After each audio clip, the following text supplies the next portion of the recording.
মই ফাল্টু মানুহ এটা নেকি যে মোক সময় দিব, মোক ভয় খুৱাব খোজে।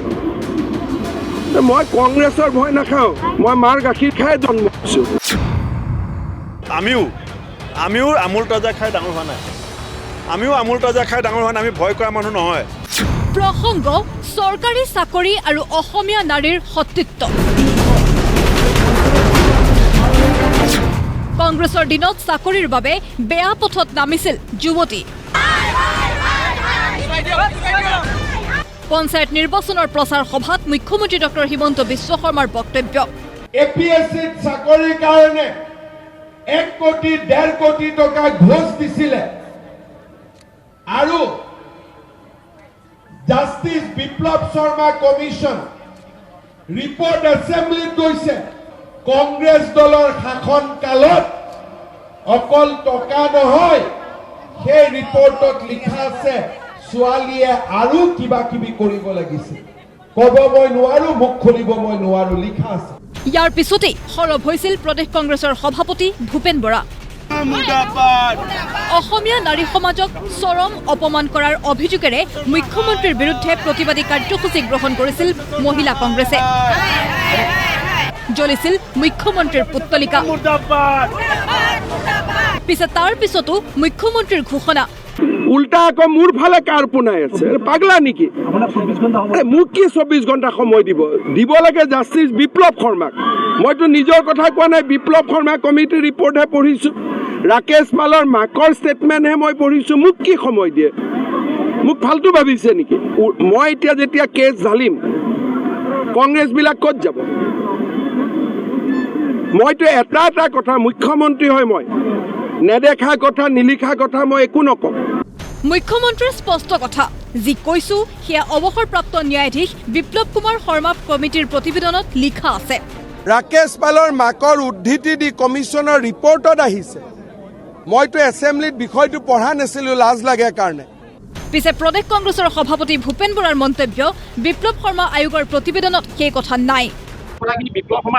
নাই কোৱা বিপ্লৱ শৰ্মাই, হিমন্ত বিশ্ব শৰ্মাই কৈছে। হিমন্ত বিশ্ব শৰ্মাই অসমৰ মহিলাৰ শালীনতা হানি কৰিছে। তেওঁ অহংকাৰ হৈছে, তেওঁ ভাবিছে কংগ্ৰেছৰ দিনত চাকৰি পোৱা মহিলাবিলাকক তেওঁ যদি অপমান কৰে তেওঁ একো নহয়। ইয়াৰ প্ৰতিফলন তেওঁ দেখিবলৈ পাব। নাৰীৰ প্ৰতি যিটো অপমান, সেইটো দুৰ্যোধনে কৰিছিল, সেইটো ৰাৱণে কৰিছিল, সেইটো ল'ৰা ৰজাই কৰিছিল, আৰু 4 নম্বৰ বাৰ এতিয়া হিমন্ত বিশ্ব শৰ্মাই কৰিছে, আৰু তাৰ প্ৰতিফলনো একে হ'ব। অসমীয়া নাৰীৰ সত্তাৰ প্ৰতি ভাবুকি আনিছে ডক্টৰ হিমন্ত বিশ্ব শৰ্মাই। সন্দেহ আৰু অবিশ্বাসৰ আৱৰ্তলৈ ঠেলিছে মহিলাসকলক। ঢেকীয়াজুলি আপোনাৰ বৰচলা মিটিঙত কি কৈছিলে যে 15 বছৰে কংগ্ৰেছৰ দিনত চাকৰি লোৱা মহিলাবিলাকে নিজৰ সতীত্ব বচাব পৰা নাছিলে।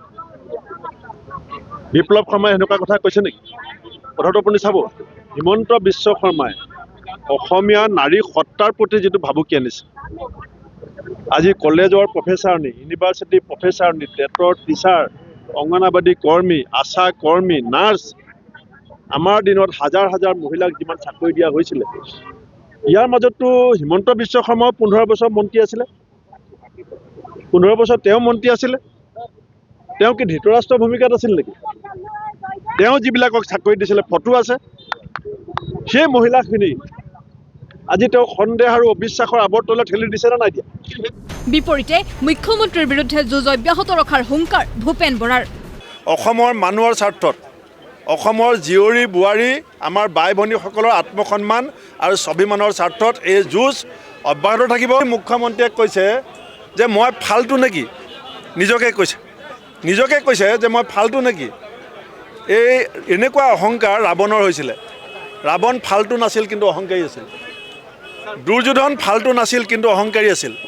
আৰু সেই অহংকাৰৰ যিটো পতন ঘটিলে, এই হিমন্ত বিশ্ব শৰ্মাৰ সেইটো পতন ঘটিব। ইফালে মুখ্যমন্ত্ৰী ডক্টৰ শৰ্মাৰ মন্তব্যৰ বিৰোধিতাৰে জিলাই জিলাই আৰক্ষী থানাত এজাহাৰ দাখিল কংগ্ৰেছৰ। দিছপুৰ থানাত এজাহাৰ দাখিল কামৰূপ মহানগৰ জিলা কংগ্ৰেছ কমিটিৰ।